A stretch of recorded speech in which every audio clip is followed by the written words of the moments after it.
Assalamualaikum warahmatullahi wabarakatuh. Alhamdulillahirabbil alamin wa bihi nasta'in wa ala umuri dunya waddin wassalatu wassalamu ala asrofil anbiya'i wal mursalin sayyidina wa maulana Muhammadin wa ala alihi washabbihi ajmain. Pertama-tama marilah kita panjatkan puji syukur kita kepada Allah SWT yang telah memberikan beribu-ribu nikmat kepada kita semua, sehingga pada hari ini kita masih bisa melaksanakan perkuliahan mata kuliah ilmu pendidikan Islam walaupun hanya melalui tatap bayar. Salawat berserta salam semoga tetap tercurahkan kepada junjungan Nabi Agung Nabi Muhammad SAW, kepada keluarganya, kepada sahabatnya, para tabi'in tabi'at, dan tak lupa kepada kita semua selaku umatnya yang insya Allah taat dan patuh kepada ajarannya di akhir zaman. Amin Allahumma amin. Yang sama-sama kita hormati Bapak Aat Sudrajat beserta teman-teman yang saya cintai dan saya banggakan. Sebelumnya perkenalkan, nama saya Nila Nurul Hasanah, NIM 22811300757. Di sini saya akan menjelaskan materi tentang pendidik dalam pendidikan agama Islam. Dalam pembahasan kali ini saya akan menjelaskan 5 submateri tentang pendidik. Yang pertama tentang pengertian pendidik, yang kedua istilah-istilah pendidik dalam konteks pendidikan Islam, yang ketiga kedudukan pendidik dalam perspektif Islam, keempat tentang fungsi pendidik, dan terakhir karakteristik pendidik ideal. Langsung saja, yang pertama tentang pengertian pendidik. Kata pendidik berasal dari kata dasar didik, artinya memelihara, merawat, dan memberi latihan agar seseorang memiliki ilmu pengetahuan seperti yang diharapkan, tentang sopan santun, akal budi, akhlak, dan sebagainya. Selanjutnya dengan menambahkan awalan pe hingga menjadi pendidik yang artinya orang yang mendidik. Di sisi lain, Imam Bernadib menjelaskan bahwa pendidik adalah tiap orang yang dengan sengaja mempengaruhi orang lain untuk mencapai sebuah kedewasaan.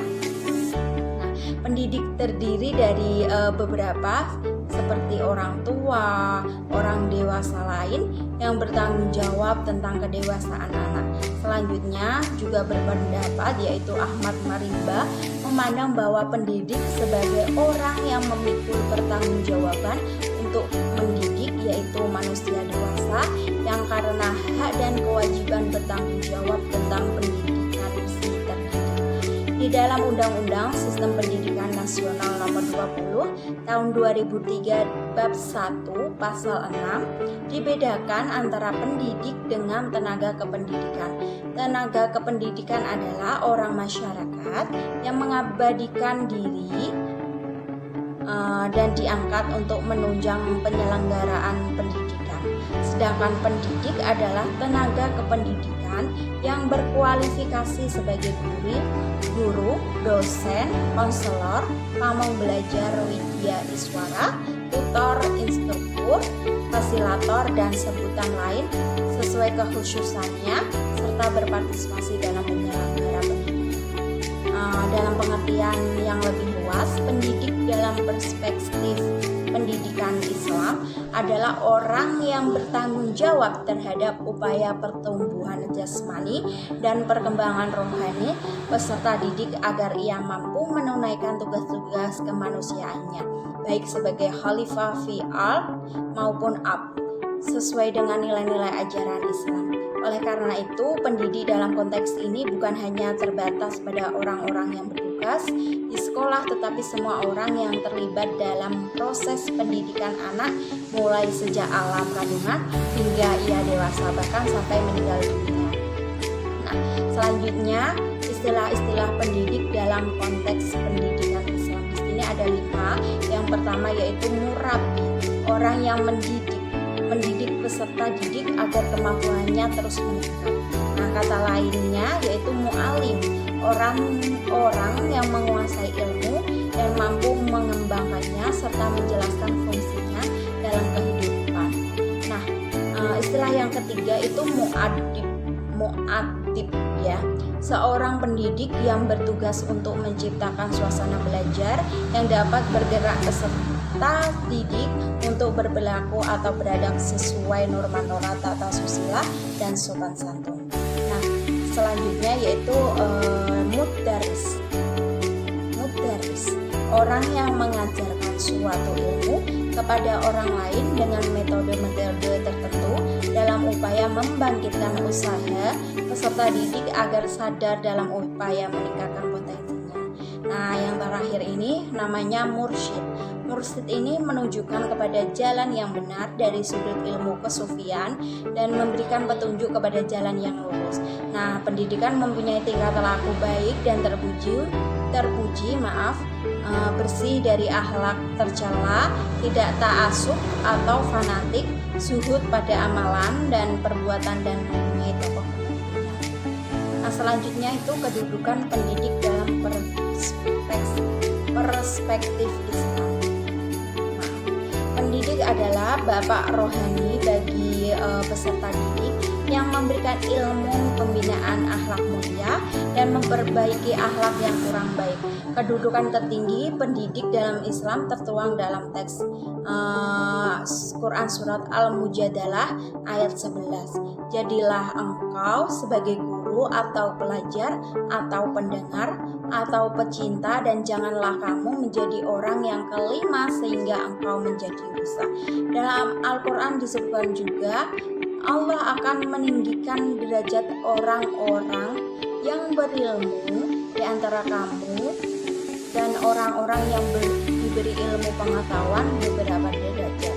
Dalam beberapa hadis Rasulullah juga disebutkan beberapa keutamaan seorang pendidik, di antaranya sesungguhnya Allah yang Maha Suci, malaikatnya, penghuni langit dan buminya, termasuk semut dalam lubangnya dan ikan dalam laut, akan mendoakan keselamatan bagi orang-orang yang mengajar manusia pada kebaikan.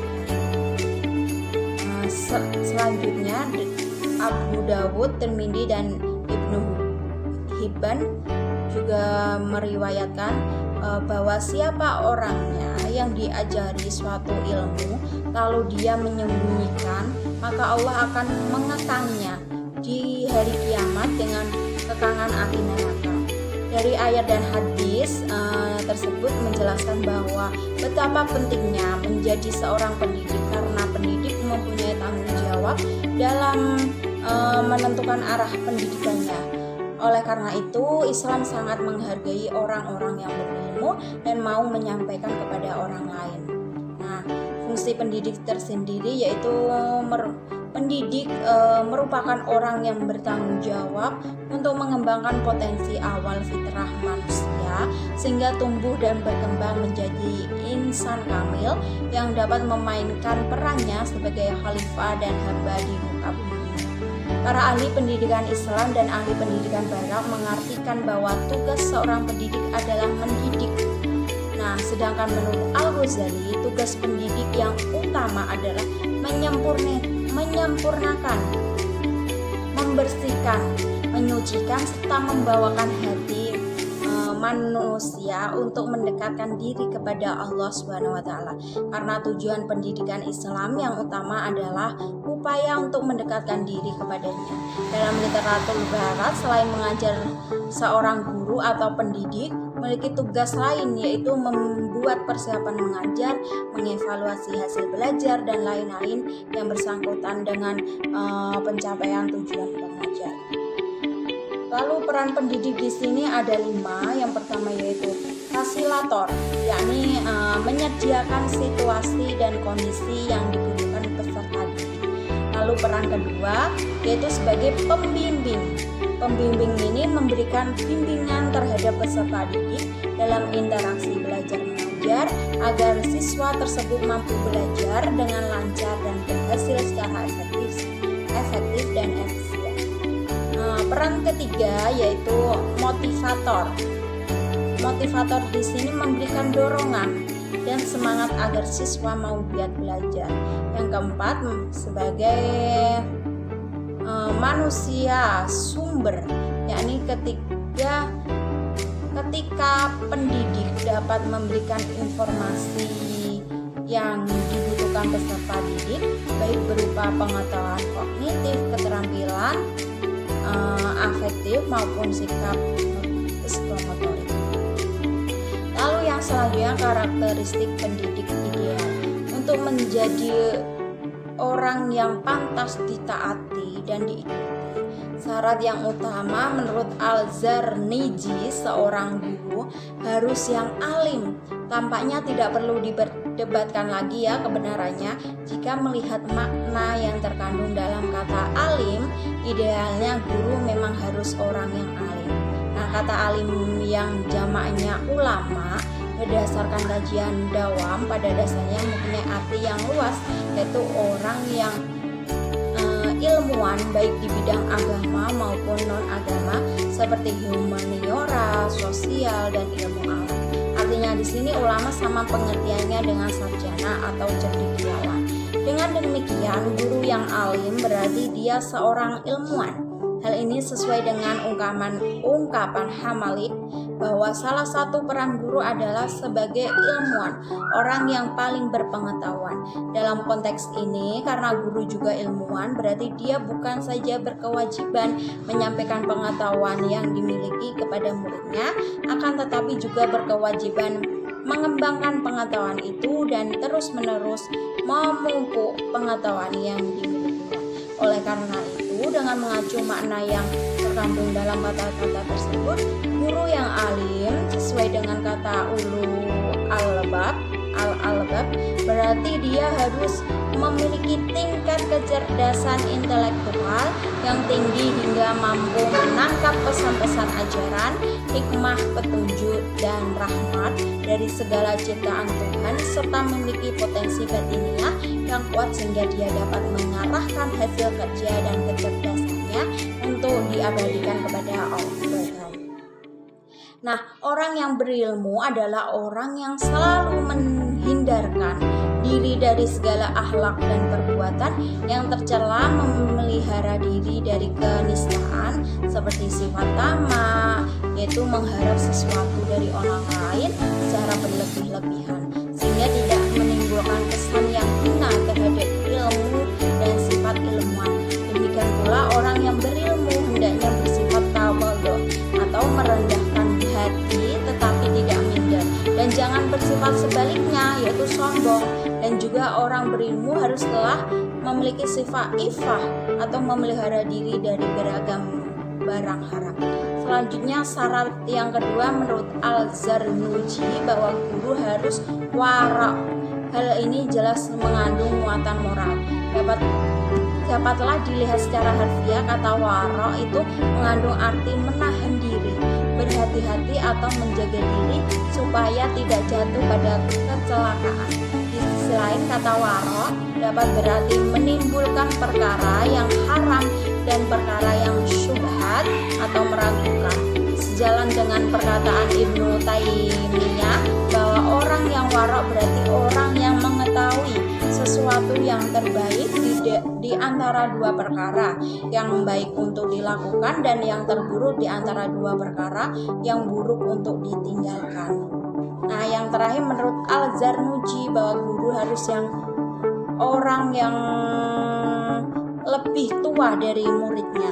Hal ini mungkin tepat karena mengingat bahwa posisi guru adalah seorang pendidik dan mereka adalah orang yang bertanggung jawab terhadap perkembangan anak, atau karena guru mempunyai makna sebagai seorang yang mempunyai tugas dan tanggung jawab untuk mendidik peserta didik dalam mengembangkan kepribadian baik di sekolah maupun di luar sekolah.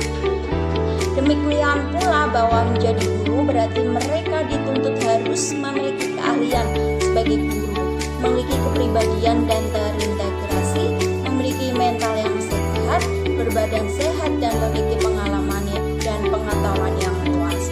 Nah, karakteristik pendidik yang ideal itu seperti apa?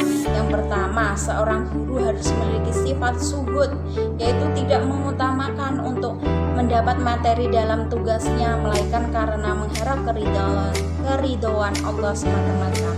Ini tidak berarti bahwa seorang guru harus hidup miskin, melarat, dan sengsara, melainkan ia boleh memiliki kekayaan sebagaimana lazimnya orang lain dan Tidak pula berarti bahwa guru tidak boleh menerima pemberian atau upah dari muridnya, melainkan ia boleh saja menerima pemberian atau upah tersebut karena jasanya dalam mengajar.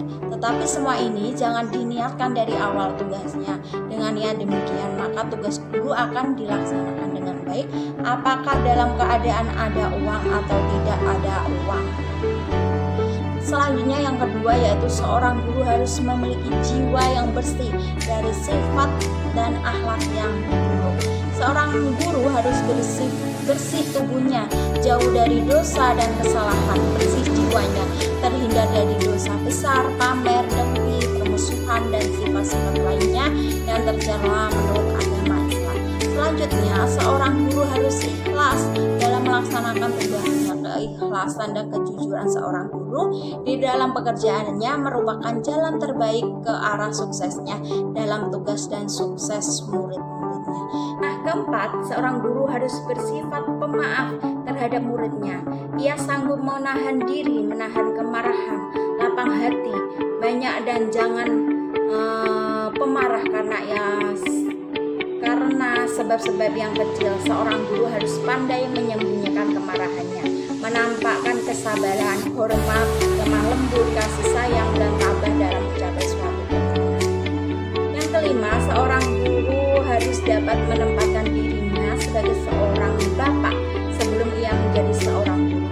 Dengan sifat ini, seorang guru harus mencintai murid-muridnya seperti cintanya terhadap anak-anak tersebut dan memikirkan keadaan mereka seperti yang memikirkan anak-anaknya tersebut. Selanjutnya, yang keenam, karakteristik sebagai pendidik yang ideal yaitu seorang guru harus mengetahui bakat, tabiat, dan watak murid-muridnya. Dengan pengetahuan seperti ini, maka seorang guru tidak akan salah dalam mengarahkan anak didik. Yang ketujuh, seorang guru harus menguasai bidang studi yang akan dilakukan. Seorang guru harus mampu menguasai mata pelajaran yang diberikan serta mendalam pengetahuannya tentang itu, sehingga pelajaran tidak bersifat dangkal, tidak memuaskan, dan tidak menyenangkan orang yang haus akan ilmu. Nah, demikian penjelasan saya tentang pendidik dalam pendidikan Islam yang ada 5 submateri ya. Kurang lebihnya saya mohon maaf yang sebesar-besarnya. Wabillahi taufiq wal hidayah wa ridho wal inayah. Wassalamualaikum warahmatullahi wabarakatuh.